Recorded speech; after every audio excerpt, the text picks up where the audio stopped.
Hello, the Right Gear podcast listeners. This is Kay Tempest Bradford, and I'm here with another little video showing you a cool thing about Evernote Web Clipper. Now, in a previous video, I showed you how to use Web Clipper on the desktop with desktop browsers, and there should be a little thing popping up right about now to link you to that video if you haven't seen it. But I wanted to talk specifically about one of the things, it's sort of like a hack that you can use Evernote Web Clipper for that has to do specifically with Google Books and other sort of similar websites where you can't always grab the content in the way you might want to.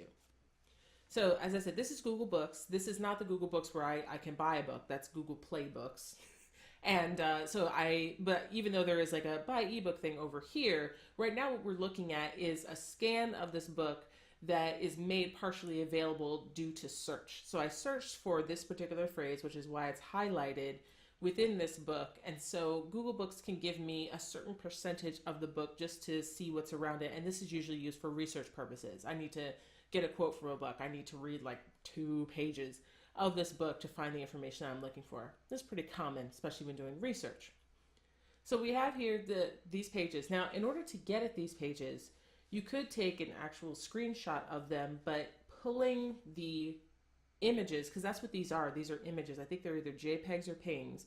Pulling these images from these books is not always easy because you have to sort of understand how the browser works and dig deep to find the images. And I've done that before, but this actually is a much simpler way. Because what you can do is you can click the Web Clipper icon up here, and suddenly the pages that were the prominent pages are now in Web Clipper, and they are images. Now, as you can see, like page 190 is not part of this book preview. This isn't going to be like super duper useful for this specific book, but there are some books where there are a lot of pages that are included in the book preview. The pages that you want may be included in the book preview.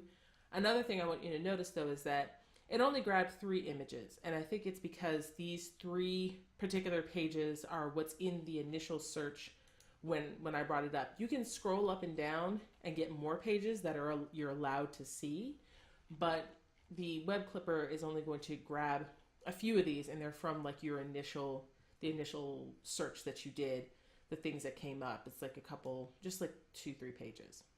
However, this is not that big a deal because sometimes those are the pages that you exactly need. If you really need the other pages, you can do more searches and do all that, and then you can use Web Clipper. But so back to this.